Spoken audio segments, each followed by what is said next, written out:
लिख भी दूंगा, मेरे साथ बोलिए। It is a systematic record of all the economic transactions between residents of our country and rest of the world। अगर मेरे को शॉर्ट में लिखना हो बीओपी तो मैं बेसिकली बोलूंगा record of all economic transactions. ठीक है, record of all economic transactions. तो बच्चा कहता है इकोनॉमिक ट्रांजैक्शंस किसके बीच में, तो मैं लिख देता हूं record of all economic transactions between domestic country and rest of the world. तो बेसिकली बीओपी का मतलब क्या है, चाहे हमारे देश से दूसरे देश में पैसा जा रहा हो या दूसरे देश से हमारे देश में पैसा आ रहा हो, किसी भी वजह से कोई लोन दिया आपने, कोई सामान खरीदा आपने, कोई घूमने गया, कम व्हाट में, रीजन कुड बी एनी, लेकिन अगर आपके देश से दूसरे देश में पैसा जा रहा है या दूसरे देश से आपके देश में पैसा आ रहा है तो that should be recorded in BOP. BOP stands for balance of payment. So balance of payment is a systematic record. Why I'm calling it systematic? अभी सिखा दूं। So BOP is a systematic record of all the economic transactions between residents of home country and rest of the world. ये चीज clear? अब हम इसको थोड़ा सा आगे और बढ़ाते हैं। देखिए बेटा, BOP comprises of two things. First is called current account, second is called capital account. जो लोग 12वीं की किताब पढ़ते हैं ऑब्वियसली दे नो कि दो ही होते हैं, लेकिन अगर आप बड़ी लेवल पे जाएंगे तो इसमें फाइनेंशियल अकाउंट भी अलग से काउंट होता है। तो विद ड्यू रिस्पेक्ट 12वीं के टीचर्स वो नॉलेज नहीं रख पाएंगे क्योंकि वो संदेह वर्ग में दिया नहीं होगा ना, तो कहाँ से पढ़ेंगे। तो वो फाइनेंशियल अकाउंट जो है उसके बारे में भी मैं आपके साथ डिस्कस करूंगा जब हम बीओपी खत्म कर लेंगे। बिकॉज वी नेवर नो आप कल को एमबीए कर रहे हो या विदेश में पढ़ने जा रहे हो, आपका बेसिक कॉन्सेप्ट हमें क्रिस्टल क्लियर रखना है ताकि आपके लिए चीजें आसान हो जाएं बाद में, आपको ये ना लगे कि यार ये तो कोई नई चीज आ गई तो सर ने बताई नहीं थी।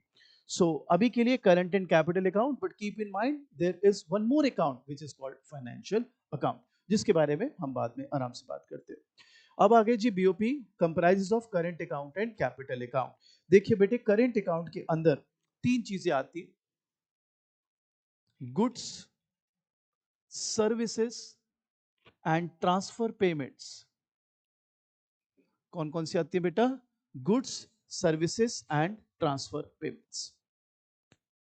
तो अगर मेरे देश से दूसरे देश गुड्स का इंपोर्ट एक्सपोर्ट हो रहा है, सर्विसेज का इंपोर्ट एक्सपोर्ट हो रहा है, that will come as current account, under current account I should say. और वो जो आपने पढ़े नहीं थे रेमिटेंसेस, ट्रांसफर्स, हमने बाहर भेजे, बाहर वालों ने हमें भेजे, वो भी करंट अकाउंट में। ये बात क्लियर? आइए थोड़ी थोड़ी बारीकी इसकी और समझाते हैं आपको, बाद में उतारने बेटा बताऊंगा कहां से उतारना, इसमें और एड ऑन्स होंगे अभी। ये जो गुड्स है इसको एक नाम दिया जाता है बीओटी। क्या नाम दिया जाता है? That stands for balance of trade. तो कोई बच्चा, अभी तो obviously we have just started, but still we can देख सकते हैं कि आप लोग का दिमाग किस दिशा में चल रहा है।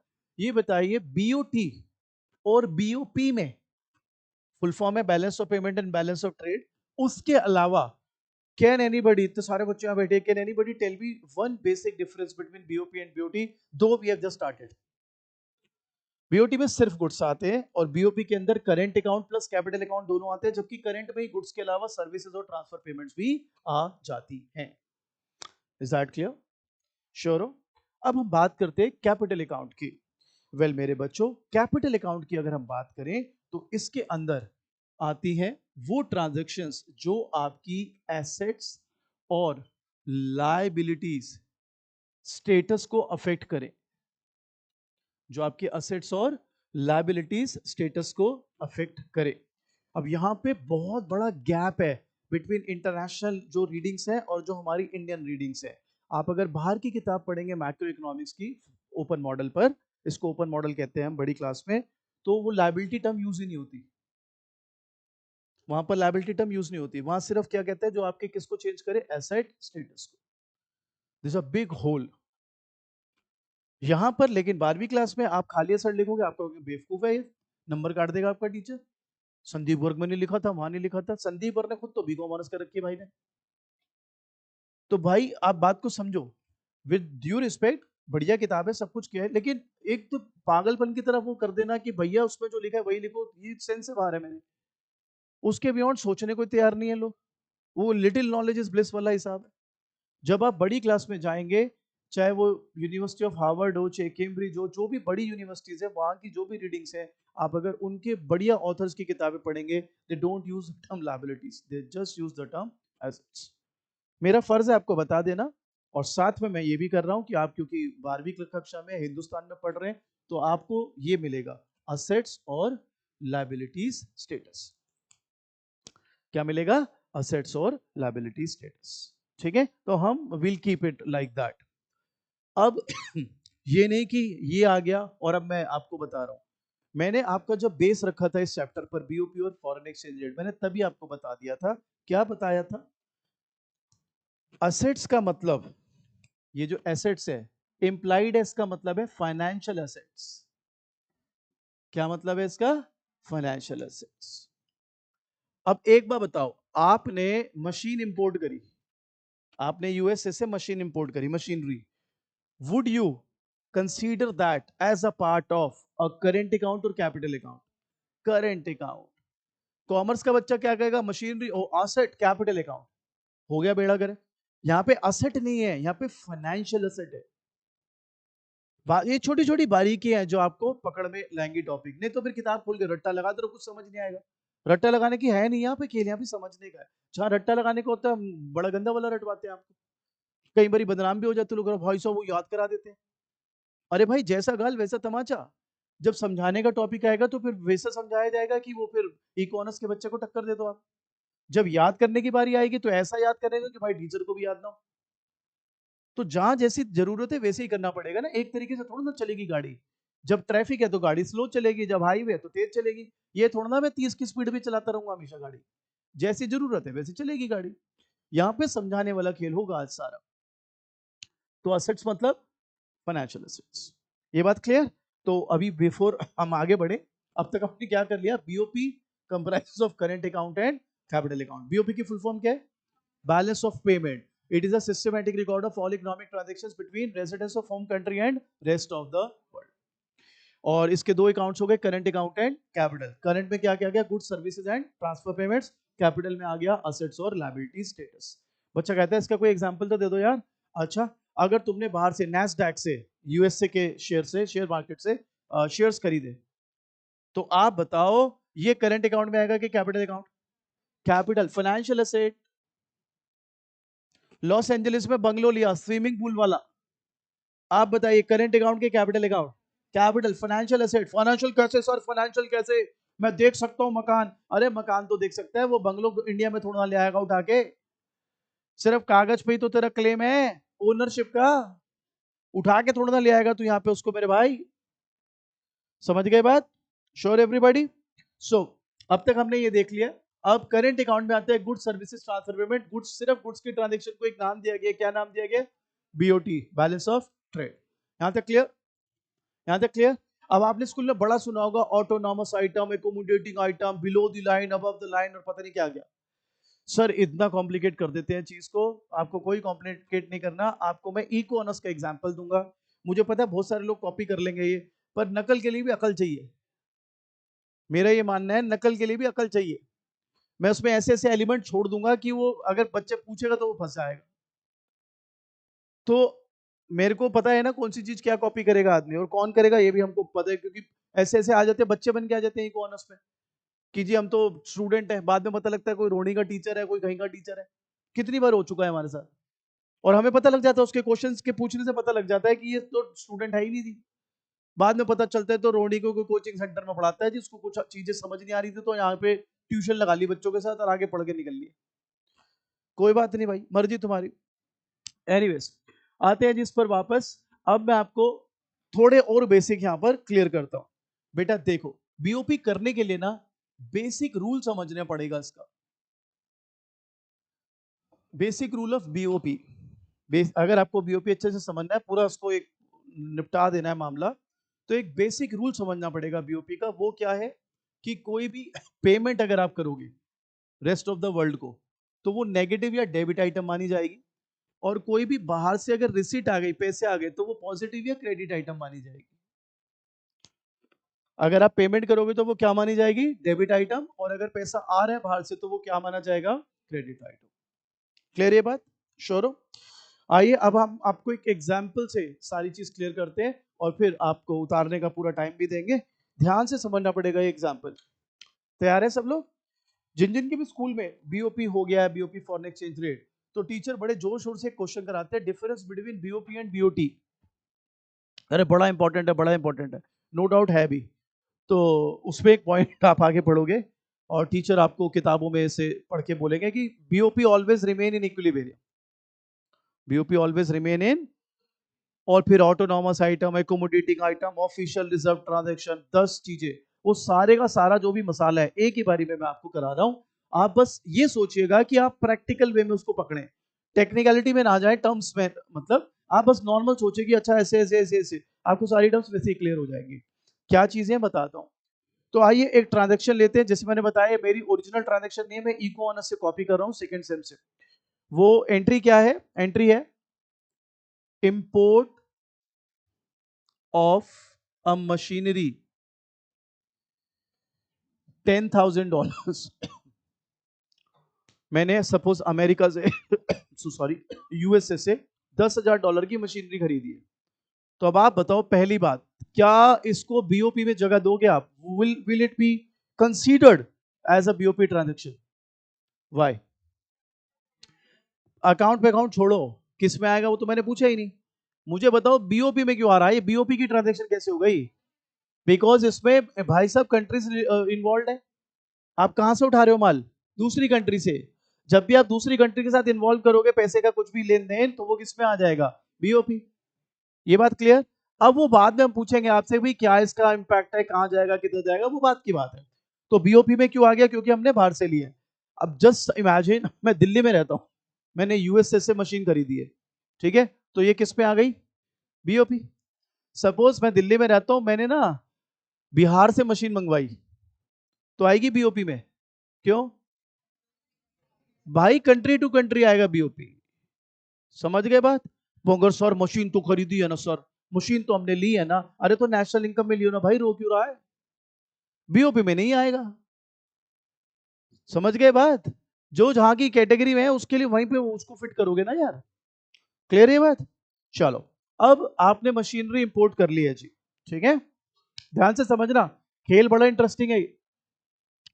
अब पेमेंट करनी है नहीं करनी, या पैसे खा जाओगे बताओ? करनी है। सो पेमेंट करेगा कैसे भाई तू? कैसे करूंगा? क्या मैं ऐसे पैसे निकालूंगा दे दूंगा?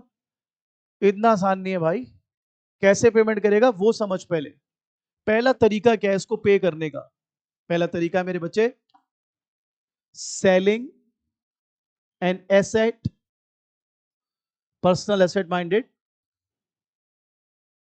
अब्रॉड। बच्चा कहते इसका क्या मतलब है, sharing an personal asset abroad? भाई मैंने मशीन कौन से देश से ली है? सपोज यूएसए में मेरे को एसेट पड़ी हुई है, मैंने वहीं बेची, पैसा आया, मैंने उसको दे दिए, मैंने कहा पकड़ भाई। अरे उसको क्या मतलब कहां से आया पैसे? उसको तो $10,000 से मतलब। तो मेरी बाहर एसेट पड़ी थी यूएसए में, मैंने उसी को बेचा, पैसे लिए और दे दिए उसको। कोई दिक्कत? बोलो भाई, कोई दिक्कत? अच्छा, सेकंड तरीका, थ्रू बोरोइंग्स अब्रॉड। सर ये क्या मतलब है सर? अरे भाई डुअल सिटीजनशिप है मेरी, और बोल, बहुत सारे देशों में अलाउड है। मैंने बाहर बैंक, बाहर, या मैं बिजनेस मेरा ऐसा है, मल्टीनेशनल बिजनेस है मेरा, मैंने बाहर के देशों में भी बैंक अकाउंट खोला हुआ है। यूएसए के एक बैंक में अकाउंट खोला हुआ है मैंने। मैंने उसको बोला भाई लोन दे दे यार, कह हाँ हाँ यार आप तो पुराने ग्राहक हो हमारे, लो लो। अब मैंने बाहर से लोन लिया यूएसए के बैंक से, और $10,000 का, और वही उसको दे दिया जिससे मशीन खरीदी। बताओ भाई किसी के पेट में दर्द होगा इससे? भाई मेरे पैसे मैं जिस मर्जी तरीके से दूं। ये बात क्लियर? अब आपके दिमाग में क्या सवाल आएगा, ऐसे यार सर कितने लोगों के पास होती होगी बाहर असेट, आप कितने लोगों को बाहर अकाउंट होंगे जिससे लोन मिल जाएगा उन्हें? हाँ तो ये सम ऑफ दी ऑप्शंस हैं, खत्म नहीं हो गए ऑप्शन पे करने के। सबसे जो कॉमन तरीका है वो अब आएगा। ये कॉमन तरीका मैं अलग कलर से लिख देता हूं, या चलो ब्लू से लिखते हैं, बाकी कलर बाद में उसको लेंगे। ये है सेंट्रल बैंक, मैं यहां पे लिख देता हूं RBI, selling dollars for INR. Sir ये क्या मतलब हुआ सर? अरे बता रहा हूं भाई, मैं अपने देश के सेंट्रल बैंक आरबीआई के पास गया। अब इसका ये मेरे पे रोने मत लग जाइयो, आरबीआई तो पब्लिक से डील ही नहीं करता सर। अरे आरबीआई पे जाने का मतलब जो भी आरबीआई का चैनल है, समझ गए बात? श्योर हो? तो बाल की खाल निकालते भी बहुत लोग, आरबीआई तो पब्लिक से डील, अब तू 12वीं क्लास में कि पहली क्लास में है भाई? तो ठीक है, इसका मतलब है जो भी उसके चैनल है वहां पे गया मैं। तो चलो जी, मैं गया आरबीआई के पास, मैंने कहा ऐसे है भाई, वो $10,000 चाहिए। तो उनके पास तो रिजर्व होता है फॉरेन करेंसी, करा दे देंगे। मैं कहा दे दो। कह रहे भाई साहब $80 का डॉलर है। मैंने कहा तो? कह रहे 8 लाख। मैंने कहा मतलब? कह रहे 8 लाख रुपए दो, $10,000 लो। मैंने कहा अच्छा, ये लो 8 लाख। अब बदले में मुझे क्या मिल गए? क्या करूंगा $10,000 का? ऐसे उछाल दूं? क्या करूं बताओ? पेमेंट करूंगा जो मशीन खरीदी है भाई। समझ गए बात? यही 3 तरीके हैं मेन।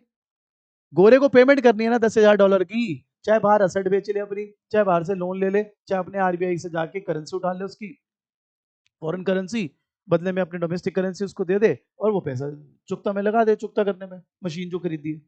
क्लियर? अब हम कुछ टर्म्स की बात करेंगे। देख बेटा, ये जो 2 टर्म्स है, पहली वाली इसको बोलते हैं प्राइवेट ट्रांजैक्शंस। क्या बोलते हैं? Private transactions. कोई बच्चा बता सकते हैं ये क्या नाम हुआ प्राइवेट ट्रांजैक्शन? मतलब क्या कहना क्या चाह रहे हैं इसके थ्रू? प्राइवेट ट्रांजैक्शन क्या? इसमें अपना इंडिविजुअल खुद ही इन्वॉल्व है, वो खुद ही अपने मैनेज कर रहा है खुद से ही, इसलिए ये क्या कहलाएगा? Private transaction. ठीक है। सेकंड, मतलब ये थर्ड वन, इसको हम बोलते हैं official reserve transaction. Official reserve transaction. क्या बोलते हैं बेटा? Official reserve transaction. सर ये क्या नाम हुआ सर? ये कोई लॉजिक तो दो। बता रहा हूं भाई, सेंट्रल बैंक के पास किस लिए गए थे? डॉलर्स लेने। सेंट्रल बैंक क्या डॉलर की दुकान खोल के बैठा है? सेंट्रल बैंक के पास रिजर्व्स है ना सभी करेंसियों के। तो जैसे तुमने मांगे $10,000, उसने अपनी कढ़ाई निकाली, कढ़ाई में डाले वो करची, निकाला $10,000, ले भाई। अब आप बताओ उसका जो ऑफिशियल रिजर्व है वो अफेक्टेड हुआ कि नहीं हुआ? चेंज हुआ कि नहीं हुआ? कम या ज्यादा हुआ? नहीं हुआ? कम हुआ इस केस में, हुआ कि नहीं हुआ? इसलिए क्या कहलाएगी? Official reserve transaction. क्या कहलाएगी? Official reserve transaction. क्लियर है बात? अब और इसकी डिटेलिंग ऑब्वियसली मैं अपनी बुक से पढ़ाऊंगा ही आपको, पर एक बार कंसेप्ट समझ आ जाए ना तो खेल है, ये रट के नहीं होगा नहीं तो। यहां तक क्लियर? अब बात करते हैं जी इंपोर्ट ऑफ अ मशीनरी, इसको बोलते हैं ऑटोनॉमस ट्रांजैक्शन। ऑटोनॉमस ट्रांजैक्शन, इसको ऑटोनॉमस ट्रांजैक्शन की बोलते हैं, अभी बताता हूं। इन तीनों को, चाहे आप बाहर से एसेट बेच लो, चाहे जो मर्जी कर लो, इसको कहते हैं accommodating transactions. Accommodating transactions. Sir ये क्या नाम हुआ सर? लॉजिक बताओ सर। सब बता रहे भाई। ऑटोनॉमस ट्रांजैक्शन किसको बोला है मैंने? जो आपने मशीन खरीदी, और एकोमोडेटिंग आइटम जो उसकी पेमेंट करी आपने।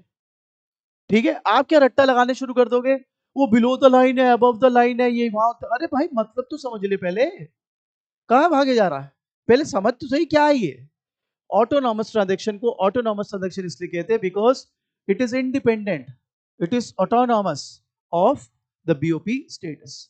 आप बताओ, ये जो आपने मशीन खरीदी है, इसलिए खरीदी है इंडिया का बीओपी गिराएंगे यार, नेगेटिव करेंगे यार, पैसे बाहर चले जाएं यार, या अपनी मशीन से अपना कोई पजामे पुजुमे बनाने हैं तुमने, अपने पजामे बना के बेच रहे हैं भाई, अपना इकोनॉमिक मोटिव है ना, इसलिए थोड़ा ना कि वो हिंदुस्तान।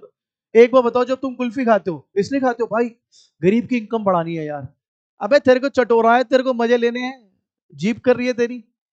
समझ गए? ये देखो, समझ गए बात? तो कैच क्या है यहाँ पर? ऑटोनॉमस ट्रांजैक्शन का मतलब है जो अपने इकोनॉमिक मोटिव के लिए क्या हो, it is independent of BOP status, कि मेरे को देश का बीओपी अच्छा करना है या देश का बीओपी खराब करना है, अरे भाई तू अपने पजामे बना। ये हो जाएगा आपका ऑटोनॉमस ट्रांजैक्शन। अब आप बताओ इस ऑटोनॉमस ट्रांजैक्शन की वजह से हुआ क्या। ये देखो, BOP comprises of current account plus capital account. तो यहां पर जब आपने इंपोर्ट किया होगा $10,000 का मशीनरी, तो ये करेंट अकाउंट में आएगा कि कैपिटल? करंट। ये बात तो तय है। एस प्लस आइटम और माइनस, माइनस बताओ क्यों? क्यों? पैसा जा रहा है, मशीन कर दोगे पैसा जाएगा। ये सो नो। अच्छा, अब आपने या तो असेट बेच ली या लायबिलिटी ले ली, बोरिंग। या आपके सेंट्रल बैंक ने असेट बेच दी, फॉरेन एक्सचेंज रिजर्व उसके लिए असेट था, तो इन वे यहां पे भी तो असेट कम हुई है। यानी इन तीनों ट्रांजैक्शंस में अगर आप नोटिस करो, या तो असेट कम हो रही है या लायबिलिटी। ओ भाई, बजट चैप्टर में ये क्या होता था? जब असेट कम हो, कैपिटल बढ़ जाए, लायबिलिटी बढ़ जाए, पैसा आ रहा होता था कि जा रहा होता था? आ रहा होता था। असेट बेचोगे तो पैसा, लोन लोगे तो पैसा। और जो बिल्कुल ही रट्टू भोपट, अरे sir capital receipt, sir capital receipt, अरे हाँ वही है, लेकिन कैपिटल बट भूल जाए एक मिनट के लिए। जब असेट बेचेगा तो पैसा आएगा जाएगा, लोन लेगा पैसा आएगा जाएगा। अबे तो पैसा आ रहा है इसमें, तो ये यहां पर $10,000 कैपिटल अकाउंट में प्लस हो जाएंगे। ये बात समझ। अब दो बातें। पहला, सर कैपिटल अकाउंट में कैसे ले लिया आपने? भाई कैपिटल अकाउंट में तो कौन सी एंट्री लेता है? तो भाई इसमें एसेट और लायबिलिटी स्टेटस तो आ रहा है। आ रहा है कि नहीं आ रहा? असेट और लायबिलिटी स्टेटस चेंज हो रहा है। सर प्लस कैसे ले लिया आपने? भाई एक बात बता, तू असेट बेच रहा है खरीद रहा है? बेच रहा है। लायबिलिटी बढ़ा रहा है कि कम कर रहा है? तो अगर असेट कम होगी या लायबिलिटी बढ़ेगी तो पैसा आएगा, इसलिए प्लस। और फिर जो टीचर तेरे को कहता है BOP well it always remain in equilibrium, तो हो तो गया जीरो। प्लस 10,000 माइनस 10,000 क्या होता है? जीरो। सर एक बात समझ नहीं आई। सर क्या समझ नहीं आई? सर इसको ऑटोनॉमस तो आपने बता दिया था, बड़े चालाक हो आप। एकोमोडेटिंग कौन बताएगा? बता रहा हूं ना मेरे भाई। accommodating items नाम से ही पकड़। accommodating items are those which take place due to imbalance of BOP and to correct that imbalance in BOP। आप बताओ यहां पे accommodate करेंगे, accommodate किसको कर रहे हो? either the deficit or surplus in BOP। इस मशीन खरीदने की वजह से there was a deficit in BOP, now you have to plug that up, for that you need to do accommodating item। समझ गए? ऑटोनॉमस क्या? आपने एक ट्रांजैक्शन करी, उससे बीओपी या तो डेफिसिट में जाएगा या तो सरप्लस। अब हमारे इस एग्जांपल में बीओपी किस में चला गया? डेफिसिट। बीओपी किस में चला गया? बीओपी डेफिसिट में गया। अब बीओपी तो भाई बराबर होना चाहिए। अब आपको टेक्निकलिटी में टीचर कंफ्यूज कर देगा। बराबर होना चाहिए, अरे छोड़ बराबर होना चाहिए, तूने सामान खरीदा, पैसे देगा नहीं देगा? बस पैसे देने के तरीके पकड़, वो अल्टीमेटली क्या बन जाएगा? Accommodating item. समझ गए बात? तो अब अगर टेक्निकल वर्ड बोला भी जाए तो वो क्या है? ऑटोनॉमस आइटम जो इंडिपेंडेंट ऑफ बीओपी स्टेटस हो, और एकोमोडेटिंग आइटम वो जो ऑटोनॉमस ट्रांजैक्शन की वजह से जो इम्बैलेंस क्रिएट हो गया, या तो डेफिसिट या तो सरप्लस आ गया बीओपी में, उसको कम, उसको क्या बोलते हैं, उसको उसका इफेक्ट खत्म करने के लिए जो एंट्री करी जाए, that is accommodating item. Clear? Sure हो? अब बच्चा कहता है ये तो समझ तो आ गया, मगर फिर भी समझ नहीं आया, है ना? समझ तो आ गया बट फिर भी समझ नहीं आया। चलो एक काम करते हैं, एंट्री चेंज कर देते हैं। अभी क्या थी? Import of. अच्छा, अब मैं सेकंड एंट्री यहां लिख देता हूं, selling oranges to UK $20,000। Nagpur के संतरे बेचे गोरो को $20,000 के। शिपमेंट जा रही है हमारी संतरों की। सही है? अब आप बताइए, सबसे पहले जो संतरे बेचे तुमने, ये करंट अकाउंट या कैपिटल अकाउंट? ये लो जी, BOP is equal to current account plus capital account. ठीक है भैया? संतरे बेच रहे हो, संतरे, पैसा आ रहा जा रहा है, तो प्लस $10,000। अरे 20,000 बनियो, 20,000। ठीक है जी, $20,000। ठीक है भाई। अरे कई लोग ऑफेंसिव ले लेते हैं यार, कह रहे हो जात पात कर रहे हो भाई। मैं जब भी बनिया वर्ड यूज करता हूँ मैं पॉजिटिव उसमें यूज करता हूँ भाई। सच में भव्या, सच में बेटा बहुत कुछ सीखना चाहिए इनसे। करोड़ों रुपए जेब में होंगे ना तब भी कहेंगे मार्केट डाउन है ना। चलो बढ़िया है। और ये तो बिल्कुल बुरा नहीं मानते, आप विश्वास करो। कोई सिंधी तो नहीं है आप में से? सिंधी एनीबडी? कोई सिंधी है? मैं पास में ऐसे बच्चे पढ़ा चुका हूँ, खुद सिंधी बच्चा मेरे को आगे पता है क्या कहता है, कॉलेज में था, कहता है सर मैं सिंधी हूँ और मेरी एक बात सुन लेना हमेशा। मैंने कहा क्या? कह रहा है सिंधी और सांप मिल जाए ना, सांप को छोड़ देना, सिंधी को मार देना। मैं कहा भाई तू सिंधी है? कह रहा हाँ तभी तो बता रहा हूँ खुद। तो भाई लोग ऐसे भी हैं अपने इतने, तो ये तो बिल्कुल भी बुरा नहीं मानते। ये पंजाबी लोग जल्दी बुरा मान जाते हैं। इनको बोलो ना छोले भटूरे खाते हो ज्यादा, हाँ तो किसी के पैसे लिए गया, हमारे पैसे हैं यार। तो भाई जात पात नहीं है, मैं मतलब पॉजिटिव वे में ही बात कर रहा होता हूँ। अरे यार मैं इससे निकल गया, आओ वापस चलते। चलो जी, हाँ जी 20,000 प्लस। अब ना इसको दिमाग सोचो, ये जो $20,000 आएंगे, पहले से सोच लिया तुमने? झुग्गी उग्गी डालोगे अपनी, क्या करोगे? अरे भाई तीन तरीके हैं, या तो भारी यूके में कोई एसेट खरीद लेते, खरीद कर सकते हैं ना यार, असेट खरीद लेते, असेट बढ़ा देते, राइट। या बाहर से कोई लोन ले रखा है तुम्हारा, यूके में कोई लोन चल रहा है, खत्म करो लायबिलिटी। तीसरा तरीका, आरबीआई के पास गए, कह रहे आरबीआई पकड़ो $20,000, ये पकड़ो, सॉरी ये यहां से तो पाउंड्स आएंगे यार, चलो खैर जो भी है, डॉलर्स चलो मान लो, $20,000। आपने आरबीआई को बोला पकड़ $20,000, ओ भाई खुश, लाट टपक रही है उसके, कह रहा रिजर्व बढ़ गए हमारे, और बदले में वो हमें क्या दे देगा, 16 लाख रुपए।